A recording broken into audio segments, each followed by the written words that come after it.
విజయవాడలో ఆటో డ్రైవర్ల కోసం ఆటో డ్రైవర్ల సేవలో పథకం ప్రారంభం జరుగుతోంది. అక్కడ నుంచి లైవ్ చూద్దాం.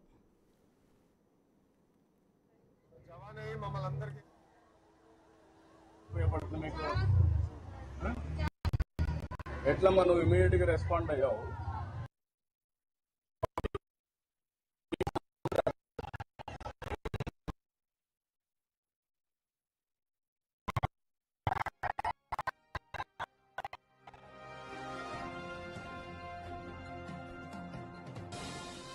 మనందరికీ తెలుసు.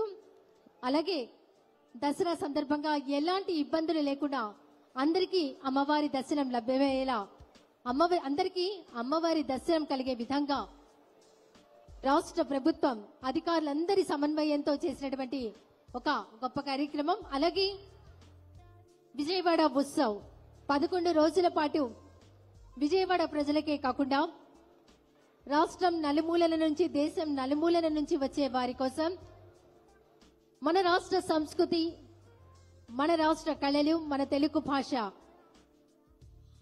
మనకు ఉన్నటువంటి అనేక కళారూపాలు ఇవందరికీ చేరువయ్యే విధంగా విజయవాడ ఉత్సవం నిర్వహించడం జరిగింది. విజయదశమి రోజున విజయవాడ ఉత్సవంలో భాగంగా కళాకారుల ప్రదర్శనకు గిన్నిస్ బుక్ ఆఫ్ వరల్డ్ రికార్డుని గౌరవ రాష్ట్ర ముఖ్యమంత్రి వర్యులకు Guinness book of world record అధికారులు అందజేయడం. చదువుకోవడానికి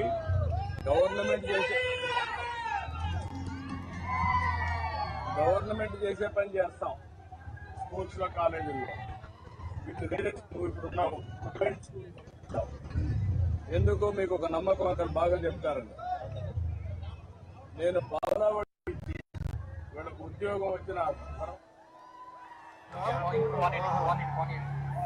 స్కూల్ పిల్లలంటే పొద్దునే తీసుకెళ్తారు సార్. అక్కడ నుంచి మళ్ళీ నేను క్యారేజ్ కట్టుకొని రన్నింగ్ లోనే వచ్చేస్తాను సార్ బస్ స్టాండ్ కి. అక్కడ నుంచి మళ్ళీ 4:30 వరకు మళ్ళీ స్కూల్ పిల్లలు తింటేసుకొని మళ్ళీ 6:30 వరకు పిల్లలు, మళ్ళీ 7:30 నుంచి 9:30 వరకు మళ్ళీ ఆటో.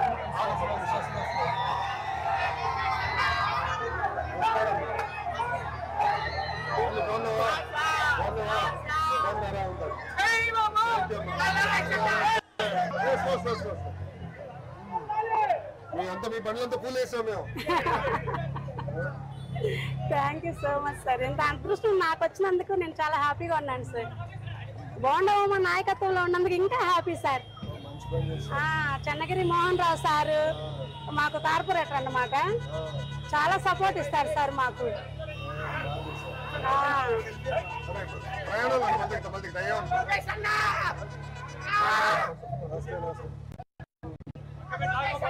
గారు పక్కరండి.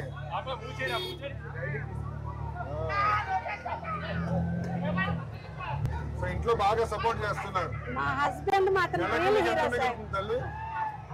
ప్రెసెంట్ అయితే పర్లేదు సార్. ఇంకా ఉండడానికి, తినడానికి, మా పిల్లల్ని చదివించుకోవడానికి నేను మళ్ళీ మాకు పిల్లల్ని చదివించుకొని పోనీ ఒక 10,000 అలా సేవింగ్ చేసుకోగలుగుతున్నాం సార్. దీంట్లో మీకు అయ్యే ఖర్చులో పెట్రోల్ ఎంతమ్మా? మాకు డైలీ 400 రూపీస్ సార్ పట్టు. ఆడవాళ్ళందరూ ఆనందంగా ఉన్నారమ్మా.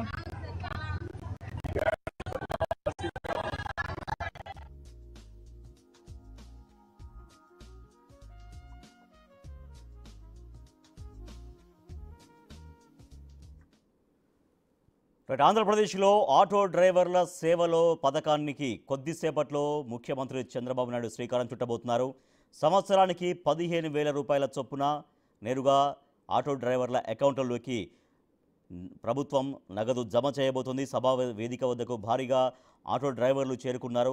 అక్కడికి కరెక్ట్ మనం చూస్తున్నాం ఆ విజువల్స్లో. అక్కడికి కొద్దిసేపట్లో ముఖ్యమంత్రి చంద్రబాబు నాయుడు చేరుకోబోతున్నారు.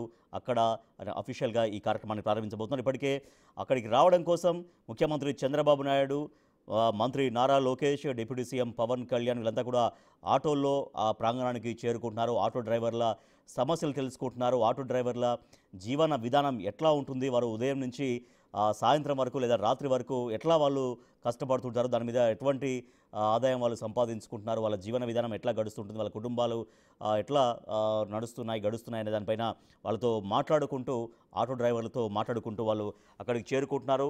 మరొక హామీ ప్రభుత్వం నుంచి ఏదైతే హామీ ఇచ్చారో ఆ హామీ, మరొక హామీ నెరవేరేటువంటి ప్రక్రియ మనకు కనిపిస్తోంది. కొద్దిసేపట్లోనే ఆంధ్రప్రదేశ్లో ఆటో డ్రైవర్ల సేవలో పథకానికి ముఖ్యమంత్రి చంద్రబాబు శ్రీకారం చుట్టబోతున్నారు.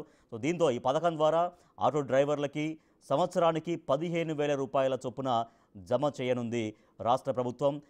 అక్కడికి చాలామంది ఆటో డ్రైవర్ల కార్మికులు వాళ్ళ కుటుంబాలందరూ కూడా అక్కడికి చేరుకున్నారు. ముఖ్యమంత్రి చంద్రబాబు నాయుడు, డిప్యూటీ సీఎం పవన్ కళ్యాణ్, మంత్రి నారా లోకేష్ వీళ్ళంతా కూడా ఆటోల్లో అక్కడికి చేరుకుంటూ ఉన్నారు. ఆటో డ్రైవర్ల సమస్యలను నేరుగా అక్కడ తెలుసుకుంటున్నారు. సో చెప్పినటువంటి మాట ప్రకారం, ఇచ్చినటువంటి హామీ ప్రకారం వాళ్ళకి సంవత్సరానికి 15,000 రూపాయల చొప్పున పథకం ప్రారంభిస్తున్నటువంటి ఈ నేపథ్యంలో ఆటో డ్రైవర్లు సంతోషం వ్యక్తం చేస్తున్నారు. మరొక హామీ నెరవేరుస్తోంది కూటమి ప్రభుత్వం అంటూ వాళ్ళు సంతోషాన్ని వ్యక్తం చేస్తున్నారు. మనం చూడొచ్చు ఎక్కడికక్కడ కొన్ని వందలాది సంఖ్యలో ఆటోలు వస్తూ ఉన్నాయి. ఆటో కార్మికులందరూ కూడా అక్కడికి చేరుకుంటున్నారు.